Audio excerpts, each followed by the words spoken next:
social media ye mwembi abakama kwate bukwasi musala gogo bamuwa ne bannayuganda ba oninga ensi yaabwe buli munnayuganda bamanyi tamenya teeka akume akaluluke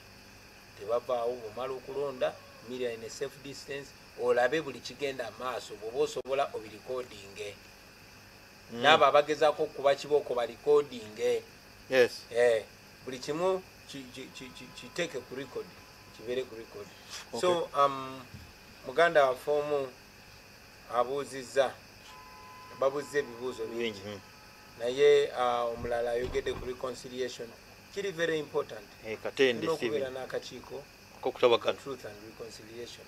kwebikolo bingi ebikoleddwa ku bantu. Of course tulina okudinganya bannayuganda bannaffe naye nga okufuna emirembe olina okuba n'obwenkanya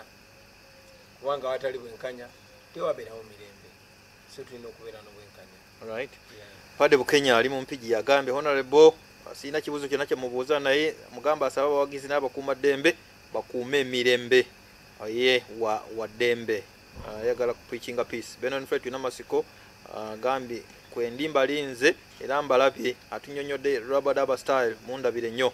Rabadaba sikategedde naye kasita ndoza honorable yakategeera katoke kironde mwogezi wa munnanup Mayor Mutebi Julius ekira mundabire honorable Kyagulanyi nga sigaza dakika si nyingi mu bifo bingi nga mu bibiina ebirala ne mu kibiina kyo weesanga nga waliwo abalina bendera ne wabaawo n'aba wagira ekibiina naye nga tebafuna bendera naye ne bakomawo ki kigenda okutuuka mu scenario eyo nga tulaba mu kibiina ekimu balina ne NRM ali particular they already have 12 unopposed MPs balinye dda mu August House candidates abakuwagira ekibiina alina fulaga eno nakwata essaawa ne bwe nabagamba tiimu Kyagulanyi oye era nsaba obubaka bwa parliament oba obwa ssentebe. Okusookera ddala twatandikanga people power movement bwe twayagala okufuna akabonero akali geno era nga kalina n'okuddamu answers nyingi candidate kigwe tugenda okufulontinga netutandikawo ekibiina kyebayita National Unity Platform. Ekibiina ekyo nga kirina amateeka ago nange president ng'omuntu, so bwe mutuula musalawo ng'ekibiina nti tugenda goberera ki abantu bagamba kino nebisanizo bwe biti netusalawo obukiiko bwasunsula era ne butusunsuliramu ba flag bearers olw'ebisaanizo n'ensonga ezagobererwa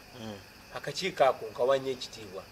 era ba flag bearers betulina abakutte manvuuli nyina okusitandinga nabo n'olw'ensonga eyo njagala okukozesa omuguno omukisa okusaba abantu abali eyo okutulondera aba flag bearer buli ajja ne manvuuli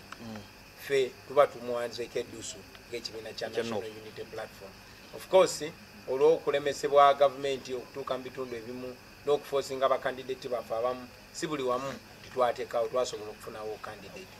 era tuze nga tukyogera lunye nti awantu bwetu awatali candidate alina amanvuuli lazima mulonde oyo w'enkyukakyuka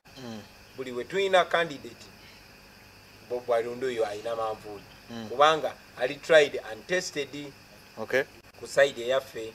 then butalina candidate tujja kuwagira abo bannankyukakyuka tulabe kuba nezenga nkyogerako ne bwe nabeera president